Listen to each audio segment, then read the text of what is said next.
So you're watching this video and you're probably somebody who is very interested in what goes into their body and onto their body. And today we wanted to talk about how, unfortunately, about 95% of the products who are natural, organic, are actually full of crap. They're full of toxins that are really harmful for you, and they can be listed on the ingredient list in very sneaky ways. Unfortunately, in Australia, our labelling laws are pretty loose, just putting it lightly.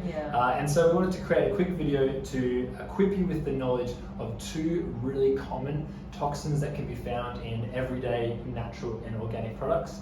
And hopefully at the end of this video, you'll be able to now look through your home, or as you're shopping at the supermarket or otherwise, turn the bottle over and be able to go, it's not for me, it has toxins, or find something that is actually helpful for you. So that's the point of this video, and we hope you find it helpful. Yeah. So one of the products, or one of the ingredients that is found in so many different products is sodium lauryl sulfate. Now the kicker is, lots of people know that SLS is not good, and lots of labels have SLS free, and you go, oh great, must be natural. What they've done though is that they can take a chemical and call it up to 50 different names for that same chemical. So you don't know what the heck you're looking at. So technically it is SLS free, but they've got something else written on the bottle that is actually the same chemical.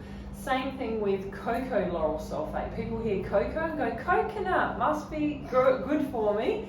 Great, natural, I'll buy it. Nothing could be further from the truth. It's another sneaky way that they make a tiny change to the chemical molecule and then call it something different and trick everyone into thinking it's natural. So buyer beware. Yeah. Another really common one, unfortunately, is fragrance. So if you buy something like a deodorant, for example, there's going to be a scent in that deodorant, and often it can be listed as fragrance. Unfortunately, that term can encapsulate up to 1,000 different chemicals.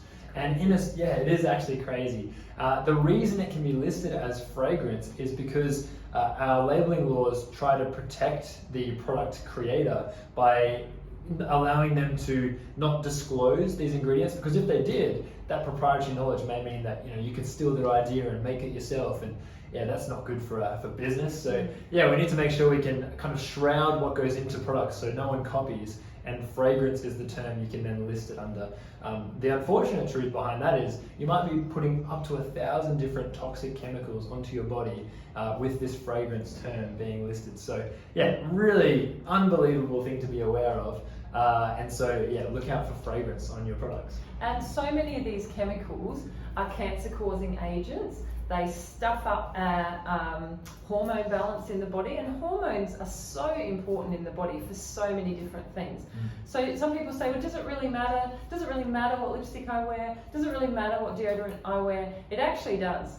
You might have heard of something called bioaccumulation, where gradually things build up in the body until the body cannot compensate anymore. And that's generally when we start getting symptoms of sickness and disease. So we're super passionate about this topic here. We really love seeing people get their health back. And part of that is stop putting the chemicals back in your body by what you're putting on your skin and using in your home. Especially if you're taking time and effort and money to cleanse your body. It doesn't make sense to then go, oh, I'm so clean now I can be dirty again. It's like, it doesn't make any sense at all. So it's very important, as Jazz said, to be aware and to equip yourself with this knowledge. And hopefully those two things to look out for, the SLS and the fragrance, really sets you on your way to knowledge and power, which is great. It's a good starting point. We've got a tab on our website called Our Standards on our vitalbodyproducts.org website.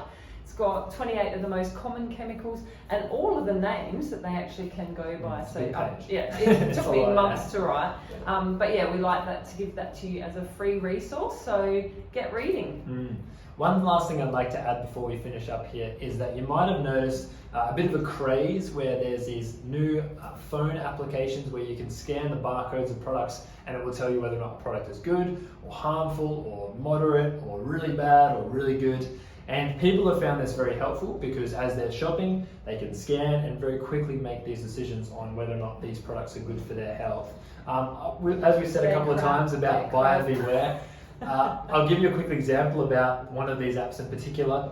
My dad actually scanned a healthy, I think it was a fruit packet, and it kind of had apples and different things in it. And of course, it wasn't a packet, so maybe not as healthy as an apple off of the tree. But It came back at a score of about 26 out of 100, so pretty bad. And he went, oh, look how terrible this packet is. And I went, Dad, scan this packet of Whiz Fizz. And if you don't know what Whiz Fizz is, I might put one up on the screen so you can see. It's basically powdered chemical. And I said, scan the packet. It's got no extra artificial sweeteners in it. See what happens. I got a 72 on the health score. That is crazy. So with that in a nutshell, I think that's very telling about these apps. Of course, it's very difficult to create something that can chase the Australian labelling laws around. It's pretty tricky. Yeah. But the best thing you can do is equip yourself with the knowledge on what to look out for. And as Jazz said, that resource with the 28 different most common chemicals that you can find, it's really all you need generally to make great educated guesses with your products. And so, yeah, start there. They're easy to learn once you start looking for them, and you can start making better decisions on what goes onto your body from there. So, yeah, thanks for listening, guys, and buyer beware. Yeah, definitely, especially in Australia. Ooh. Thanks, guys.